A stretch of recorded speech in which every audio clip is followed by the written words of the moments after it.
Sublevación del Tercio. El valiente general Franco se negó a obedecer el mandato de la Llena. Así que los invictos legionarios del Tercio supieron la heroica resolución del general, le invitaron a pasar a África y se pusieron incondicionalmente a sus órdenes. Franco cruza el océano. Conmovido por tan generosa actitud, Franco cruzó el océano en raudo aeroplano y se personó en el norte de África, donde sus fieles legionarios y todo el pueblo le recibieron con delirante entusiasmo. Sanjurjo quiere salir de Portugal. El general Sanjurjo, el glorioso jefe del movimiento del 10 de agosto de 1932, se hallaba en Portugal, desterrado. Inmediatamente se dispuso a trasladarse a España, en aeroplano. Galarza asesina a Sanjurjo. El masón Galarza echó un líquido inflamable en el depósito de esencia del aeroplano de Ansaldo, en el cual debía Sanjurjo trasladarse a España, y la avioneta cayó hecha un ascua y pereció el heroico general. La rebelión se extiende por doquier. Era la mañana del domingo 19 de julio de 1936. Muchas capitales de España se sumaban al movimiento y la bandera roja igualda, la verdadera bandera española, ondeaba de nuevo triunfante. El movimiento en Navarra. En Navarra, desde el primer instante, tomaron las armas millares de carlistas, que lo abandonaban todo por Cristo y por España y a quienes el general Mola dirigió un discurso emocionante. El movimiento triunfa en Castilla. En casi toda Castilla la Vieja triunfó el movimiento. Los comunistas intentaron echarse a la calle pero fueron dominados por una muchedumbre que vitoreaba la antigua bandera española. El movimiento en Galicia. En Galicia, y especialmente en el Ferrol, el movimiento pasó instantes de peligro. En el Ferrol un pequeño núcleo de artilleros recorrió las calles, en 2 camiones, con tal heroísmo y serenidad que dieron la impresión de contar con un ejército formidable. Reconquista de la escuadra del Ferrol. Apaciguada ya la población civil, los heroicos artilleros se presentaron en el muelle, y su coronel subió al principal barco rebelde y mandó al centinela que le presentase armas, como lo hizo. El heroísmo de un coronel. Enseguida, el coronel disparó su pistola contra el jefe de la rebelión, que cayó muerto. Y dirigiéndose a los rebeldes les amonestó a que se rindiesen, diciéndoles contaba con la razón y con millares de hombres. Rendición de los sublevados. Impresionados por esta actitud, los sublevados arrojaron sus armas al mar. Y los artilleros, que habían subido al barco poco después de su jefe, les ataron y se los llevaron presos. Rendición de los arsenales. En los arsenales del Ferrol, donde se construyen hermosos barcos de guerra, se habían encerrado cerca de 1 millar de obreros comunistas. Un capitán, con algunos hombres, se situó ante la puerta y empezó a dar órdenes como si mandase 50 cañones. Bandera blanca. Con ello se atemorizaron los obreros comunistas, izaron bandera blanca al mismo tiempo que se abrían las pesadas puertas y se daban por presos. En estos hechos se ve la mano de Dios.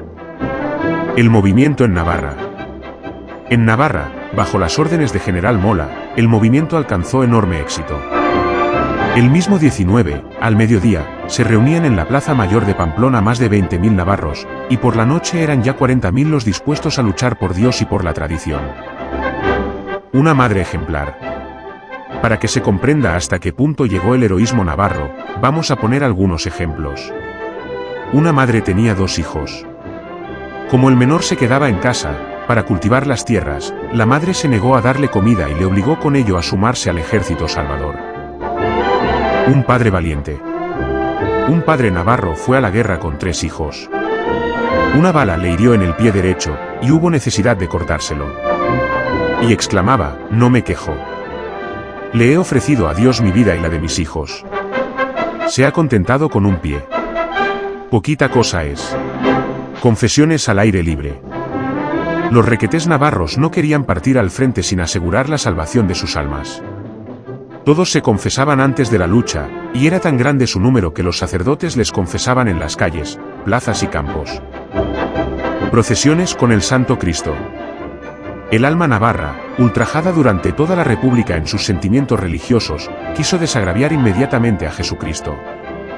Y organizaron imponentes procesiones, presididas por la Cruz Redentora. Hermanos de los demás españoles. No se contentaron los navarros con restablecer en su tierra la tradición sagrada, sino que en número de muchos millares corrieron a auxiliar a los buenos castellanos y aragoneses que guerreaban con el comunismo. El movimiento nacional en Aragón.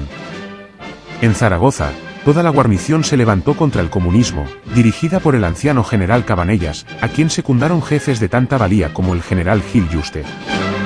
El pueblo secundó al ejército y cayeron en poder nuestro los 40.000 fusiles que los comunistas habían escondido. Manifestación imponente. Toda Zaragoza se trasladó en imponente manifestación al Templo del Pilar, e imploró de la Virgen Patrona de España el triunfo del movimiento nacional. La Jota heroica. Como en la Guerra de la Independencia, los aragoneses inventaron letras alusivas al movimiento nacional, y las cantaban al airoso compás de la jota. Una de ellas decía: Virgen Santa del Pilar, por tu columna de piedra, salva a la patria española de tanta chusma extranjera. El movimiento en Asturias. En Asturias, se levantó el valentísimo y previsor coronel Aranda, y tomó las cercanías de Oviedo para oponerse al avance de los mineros provistos de dinamita y acaudillados por González Peña. Las gestas de Queipo de Llano. En Sevilla había una guarnición muy reducida, pero la mandaba un general de corazón impávido y de gran talento, Queipo de Llano, el cual distribuyó tan perfectamente sus escasas fuerzas, que dominó enseguida la ciudad. Queipo de Llano en la radio. Inmediatamente el general Queipo de Llano se apoderó de la emisora de radio, y habló con acentos de convicción al buen pueblo sevillano que no tardó en ponerse incondicionalmente a su lado. Defección de parte de la escuadra. Un judío, Benjamín Balboa, lanzó la falsa orden de amarrar los barcos de la escuadra de Cartagena, y con ello los comunistas pudieron tomarlos por asalto y sorpresa. El cerebro del movimiento. El general Franco recibía en África las noticias del movimiento y trazaba el plan que condujo a la victoria. Cuando supo que no podía contar con la escuadra de Cartagena, decidió servirse de aeroplanos para enviar refuerzos a la península. A través del estrecho. Estos aeroplanos que cruzan el estrecho, conducen los primeros refuerzos, bravos legionarios y moritos regulares, que serán precisos para secundar al general Queipo de Llano. La bandera rojo y gualda en la mezquita de Córdoba. Ya ondea la bandera rojo y gualda en la torre de la mezquita de Córdoba, monumento hermosísimo que nos legaron los árabes y que los comunistas querían profanar. Y en la Alhambra de Granada. Y ondea también en las finas torrecillas de la Alhambra, encaje de piedra, cuyos maravillosos patios, jardines y fuentes cantadoras se han salvado de la barbarie soviética. Desde el día del asesinato de Calvo Sotelo, se celebraban en Cataluña reuniones para oponerse al movimiento comunista. Asistían a ellas carlistas, falangistas y elementos de todas las juventudes amantes de España. Companys, presidente de la Generalidad, de acuerdo con el Berrugas, preparaban entre tanto el golpe comunista. Se repartieron armas, por medio de camiones, a los criminales y a los separatistas. Celebróse en Barcelona una Olimpiada Popular, y con esta excusa acudieron a la ciudad millares de comunistas rusos y franceses y de bandoleros mexicanos. Por las noches, enormes grupos de separatistas y comunistas desfilaban por las Ramblas, capitaneados por extranjeros y armados de pistolas ametralladoras y de mosquetones. La noche del 18 de julio, los separatistas y comunistas se apoderaron de millares de automóviles, y en cada uno montaron varios criminales provistos de buenas armas y de abundantes municiones. En la madrugada del día 19 de julio, los soldaditos de España, acompañados por las juventudes españolistas, se lanzaron a la calle y llegaron a apoderarse de la plaza de Cataluña. A las 11 de la mañana, el general Godet llegó de Mallorca, en avión, para dirigir a nuestras tropas, y se posesionó de la Capitanía General destituyendo a Llano de la encomienda, traidor a España. Una parte de la Guardia Civil traicionó a nuestras fuerzas y ayudó a los comunistas y separatistas, que lograron reconquistar la Plaza de Cataluña y otras posiciones importantes. A las 6 de la tarde, para evitar víctimas inútiles y en vista de que no llegaban los refuerzos esperados, el general Godet se rindió y mandó que cesase el combate.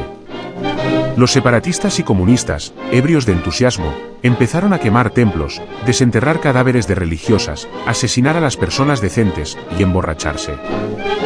Su entusiasmo se desbordó, y millares de ellos montaron en autos y se dirigieron a Zaragoza con el propósito de conquistar Aragón y convertir en pavesas el templo de Nuestra Señora del Pilar. Los aragoneses les aguardaban, impávidos, en Fraga, y les propinaron una paliza formidable, quedando el campo sembrado de barretinas y de gorros soviéticos y corriendo como gamos los escasos supervivientes. El general Franco ordenó por radio que acudiesen a Melilla y Ceuta algunos barcos fieles al ejército nacional. Obedecieron al instante la orden varios buques de transporte y algunos veloces cañoneros. Franco embarcó en los transportes millares de legionarios y de regulares y mucho material de artillería. Las tropas se disputaban el honor de partir hacia España. Entre las sombras de una madrugada, en que el oleaje era muy intenso y muy densa la niebla, nuestros barcos cruzaron el estrecho, protegidos por los cañoneros fieles y varios aviones. Al llegar cerca de Algeciras, nos atacó la escuadra enemiga, compuesta de algunos cañoneros y muchos submarinos. Nuestros cañoneros y aviones se lanzaron sobre ellos, hundiendo 2 buques enemigos y pusieron a los demás en vergonzosa fuga. Estas tropas escogidas se unieron con muchas de Andalucía y partieron hacia Badajoz. En muchos sitios retardaba su avance en encontrarse con puentes volados por el enemigo. Los rojos ofrecieron en Badajoz mucha resistencia. Pero el general Yagüe ordenó a los legionarios que penetrasen por la brecha abierta en la muralla, y estos obedecieron con heroísmo insuperable. A la mañana siguiente, los moritos atacaron el castillo de Badajoz, en cuyas almenas no tardó en ondear la gloriosa bandera rojo y gualda. En Badajoz fueron fusilados muchos asesinos y ladrones. Desde Badajoz, partieron nuestras columnas hacia Madrid. Los aviones enemigos quisieron ametrallar a nuestros soldados. Pero los cazas nacionales hicieron grandes estragos en los aviones rojos. En Santa Cruz de Retamares y en otras poblaciones, el enemigo fue envuelto, perdiendo cantidades enormes de hombres y material de guerra. Se cogieron varios fajines de generales rusos. La caballería de Monasterio ganó las sierras más importantes y puso en fuga velocísima a los rojos que las guarnecían. El momento de abrazarse estos soldados de Mola con los de Yagüe fue de indescriptible emoción. Ya unidos, ambos ejércitos marcharon hacia Madrid. Empezaron por conquistar la Casa del Campo y emplazaron baterías que dominan las fortalezas rojas. Nuestras tropas, como una tenaza de hierro, van cercando Madrid y son baldíos todos los contraataques rojos que se estrellan ante la valentía incomparable de legionarios y requetés.